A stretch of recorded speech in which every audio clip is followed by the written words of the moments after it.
So I am Tracy Alexander, the Director of Forensic Services for the City of London Police.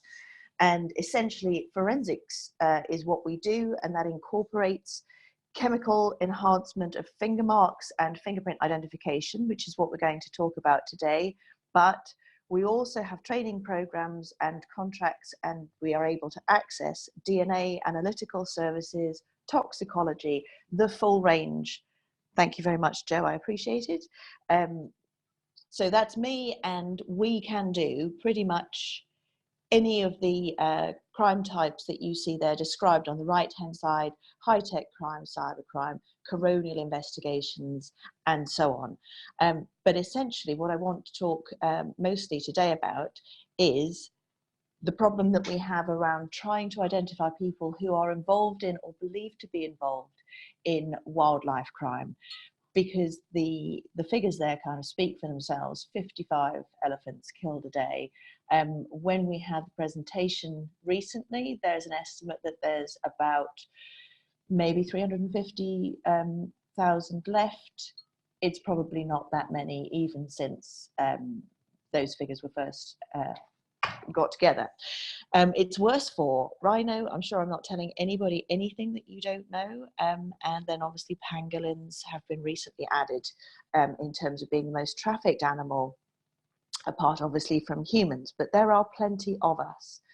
So what I'm hoping to instigate in the countries where they are suffering from an illegal wildlife trade is fingerprint identification to help them work out who is involved, who's doing what, and ultimately who are the beneficiaries of this crime and how are they driving it forward. So the guy in the picture there is Sir Edward Henry, and he developed a method of using finger marks, which are, as I'm sure you all know, absolutely unique to each and every one of us. So how you could use those finger marks in order to identify people. So it's the first biometric database set up in the UK in 1901, first used in a murder case in 1905. And it was all done on bits of paper, which is absolutely easy. So whilst we are hoping to apply technological solutions, what I want to convey to anybody who think they might be able to help get this project off the ground and out to all those wildlife crime units and police forces that need it, it doesn't have to have a huge amount of electricity. It doesn't have to have a huge amount of technology behind it. We can teach people to do it by hand. So what effectively we want to do is share something that we've had access to in the UK since 1901, and obviously the rest of Europe and the US and all of those countries that have a really well-developed forensic investigative service. We just want to share that with people who don't yet have their own. So that's what I'm going to try to describe to you, and hopefully you'll see some of the benefits. So the research project that we did in order to work out how can one develop finger marks on, in this instance, ivory, was done at King's College. So I have a long history with King's College London because I was a student there a very, very long time ago. I'm now a fellow of King's, and we've worked on things there amongst other forensic research projects like luminol, which at the time didn't have a commercially acceptable name. It's now sloshed all over crime scene investigation programs like water, but that will develop dilute bloodstains. So we wanted to exploit that academic partnership between policing and the university in order to develop something that would help people tackle wildlife crime. So we started with ivory. And the science is all based on, as you can see in my favorite slide in the whole presentation, sweat leaches out of your tiny pores that run across the tops of the ridges on all of your fingerprinted skin. It's also on your feet. It's there to enable you to grip. And obviously koalas also have fingerprints, monkeys, apes, everything. But what we can find from a finger mark is that because the sweat is on it and leaching out all the time, when you touch an item, provided you know how best to develop the mark, you can actually see that crime scene mark and then compare it to a database. You'll see from this slide that we did an enormous amount of research, and This is a published paper. It was published in Forensic Science International, Medicine Science and the Law. Various other forensic journals picked it up. So it's freely available, but obviously I'll happily send it out to any of you directly should you wish to read the background research. But essentially it describes how a black magnetic nano powder is the best method of developing finger marks on a surface like ivory, because it's slightly uneven. Obviously it's an organic material. It's not a flat, smooth, non-porous surface. And really the best thing you can do with it is to chemically develop marks on it, because different chemicals will react with the water content of the sweat, and other chemicals will react with, for example, amino acids or oily fats. However, what I want people to be able to do is to develop finger marks on an item at a crime scene where potentially elephant ivory is seized. So we've had 14 prosecutions from seizures at Heathrow, and I want to be able to get that out to the country of origin. So we've gone through the whole gamut of tests that we could possibly think of in terms of variables. What types of sweat will the nano powder, which is cheap and easily used out in the field, what types of sweat will it work with, and how long after an item has been touched will you be able to develop marks? And it's certainly in excess of a month, potentially longer depending on the conditions, how hot the item is, and how much it's been handled potentially by other people in the interim. The really fortunate thing is that it also works on Rhino Horn. It also works on pangolin scales. So we can quite simply, with a very cheap and easy to put together kit, enable wildlife crime units to examine items in situ from seizures as they come across them. You can see there that it all fits into a nice little tiny box, and the International Fund for Animal Welfare, assisted by my colleague in the Metropolitan Police, have enabled many wildlife crime units to have access to these little boxes, and they are genuinely not very expensive to put together. What I hadn't realised, and the huge sticking point to all of this, is that the countries that we're talking about don't have their own fingerprint database. They don't have access to fingerprint comparison technology. So the offer is, and it's free, is to set up an operational response database, which is essentially a small section of our Ident1. Ident1 is the UK Home Office National Fingerprint Collection searching mechanism. So it has very sophisticated searching algorithms. It stores 7 million, in excess of 7 million sets of prints. It's the biggest per capita in the world by a long way. It's about 7% of our population. And for that reason, because it's so huge and because we really need something extremely efficient at searching, it has fantastic capacity. If we added another 100,000, 500,000, if we put another million sets of fingerprints onto Ident1, we would still be able to search the whole thing in less than 30 seconds. Obviously, we don't want to search the whole UK collection. We don't, as far as we know, really recognise that they're involved on a daily basis in wildlife crime in Africa and other countries. We would keep the data from each country separate. It would be anonymised by Interpol, who are our search and comparison partners in this. Interpol, as an international policing body, have the authority to transfer biometric data cross-border. So they would anonymise it and send it to us for searching and comparison on our database, to use that tool in order to give back, again via Interpol, the results to the country of origin. Clearly, it is not necessarily always the right thing to arrest the person whose finger marks are on the ivory, because they are potentially a local worker or a ranger who has been blackmailed or threatened by his children have been kidnapped, his village is going to be burnt to the ground, that they have been forced into doing it. However, having worked in policing for my entire adult life, then fingerprint information, whether you use it for an arrest or whether you use it as the starting point for a wider intelligence picture, is absolutely vital. It accounts for over 40% of every forensic sanction detection that we make, and that's greater than DNA and everything else put together. It's cheap, it's simple, you can do it on pieces of paper. We just want to get that information out there. The fusion in latent matching technology is now available by app on a phone or toughpad device, an iPad, and that's what our officers are taking out. So they go out to a scene with the instant matching capacity available to them on their phone or mobile device. I would ideally like to introduce the concept of the search, that people really understand what benefits fingerprints have for them as a daily crime searching tool.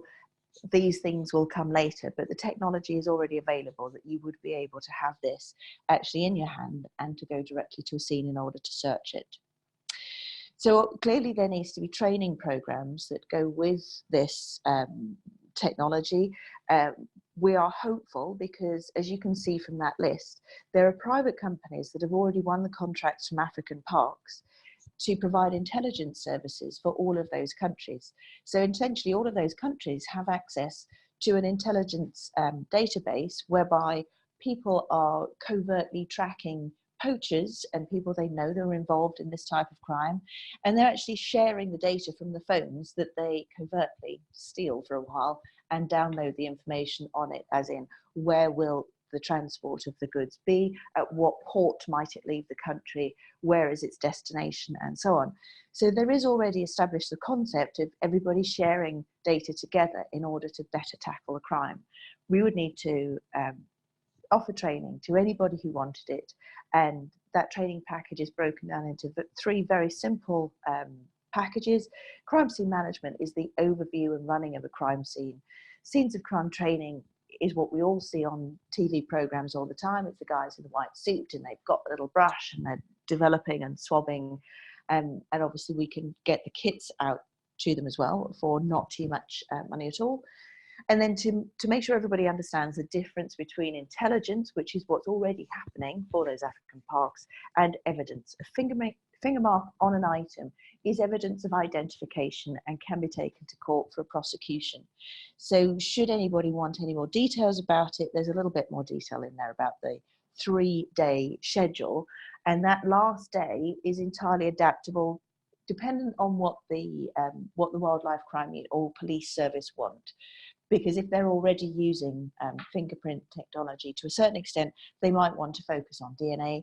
They might have a problem with people poisoning water holes, in which case we need to focus on the toxicology and the best ways to negate the effects of the poisons that have been put into the water holes, which again we can help them with. So day 3 is really whatever seems worthwhile. If it's a completely new wildlife crime unit and they don't do any scenes of crime investigations at all, we'll just do practical exercises all day to make sure everything that we had in the learning from day 2 is really hammered home and everybody's confident about using their kit, developing finger marks, knowing what to do with it next. And I think they'll have a lot of fun. I loved my fingerprint training. It was great. So I guess that's essentially the message that I wanted to get across.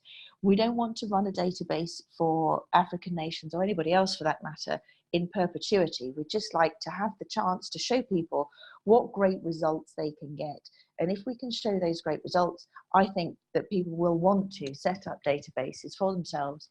We'll help with that. Interpol will help with that. It just seems a real shame that they have crime scenes happening in Africa, at least 55 a day, every single time an elephant's shot. So if we could start to work out who's involved, track those people together, put an evidential package for prosecutions in the appropriate circumstances, and where it's not appropriate, to help those investigators build up an intelligence package so they know where their problems are. They can start to predictively police where their resources will need to go.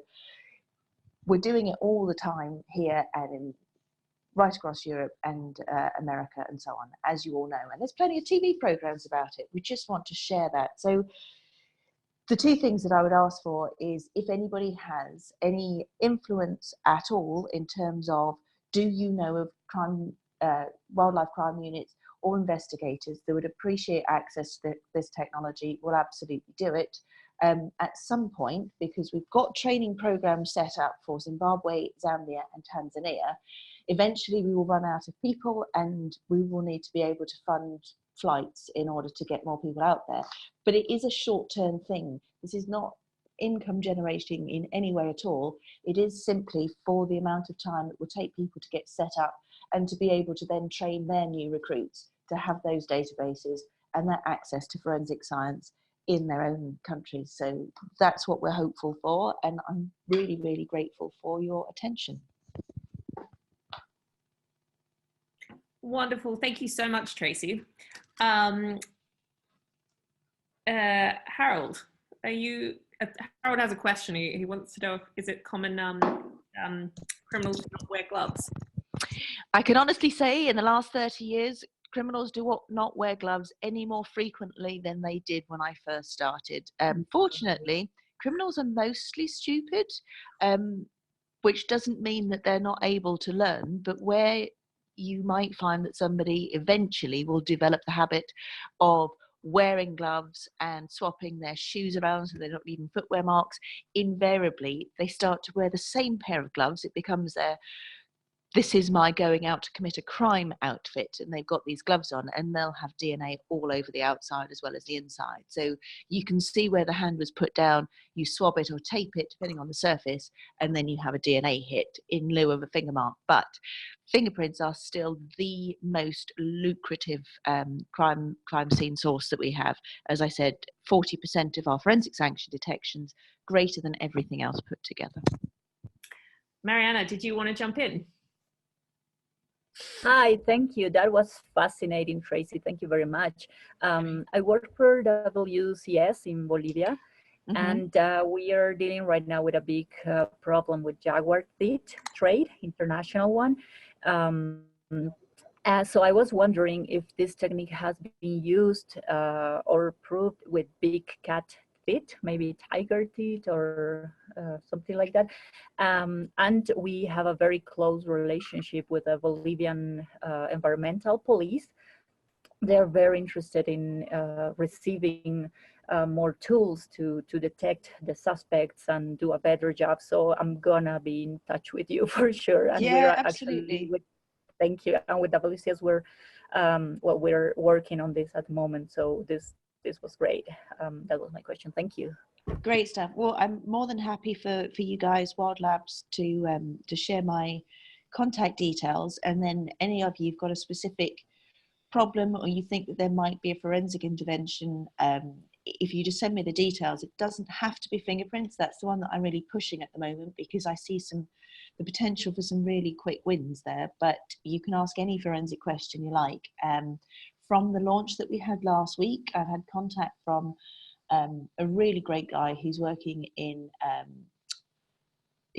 ape conservation, because they're rescuing apes from they're being trafficked effectively. People are buying them in order to sell them to zoos or try to sell them on the market, so sort of to private collectors and all sorts of hideous things. So when they're making those interventions and getting them to safety, they don't know where to take them back to, because they don't know what family units they come from. So we've put a program together at King's. They're going to make a kit so that they can just swab the inside of the ape's mouth, and then once we start building the data package together, we'll start to be able to say which family they came from, and hopefully fairly quickly get them back to their family unit before they've been excluded. Amazing. I had a question from Ravi, who also mentioned in the chat, if others are interested, that he and his team at CSIWildlife.org operate in Kenya and Sri Lanka and do training in evidence recovery, fingerprints, and collection of DNA. And the training is for rangers and field units. But when he signed up, the question was, how can he and his team participate in the international database? So I think that's probably quite a relevant, broad question about, yeah, absolutely. How do people get involved? Yeah, so again, please email me, and then if you can give me a rough idea about how many marks you're generating. Do you have access to your own collection of fingerprints, if you like? So are you arresting people, or do you have access to those arrested persons' fingerprint sets? Because it is as simple as, if you want to make a photocopy of it and post it to me, I'll scan them on. If you've got a decent camera, I'll tell you at what focal length to take the pictures. You can just send them. So we'll make it work, and we'll make it simple, provided you have the authority of the legislative body to send those out of country, it will go to Interpol. Interpol will anonymise it. It will go straight on the database. And as soon as we get crime scene marks from you, we'll start searching them and sending you the results back. Once we start, it's really not hard. It's just we don't have very many fingerprints on the database yet, and nobody is sending us crime scene marks. So you could be the first. It would be great.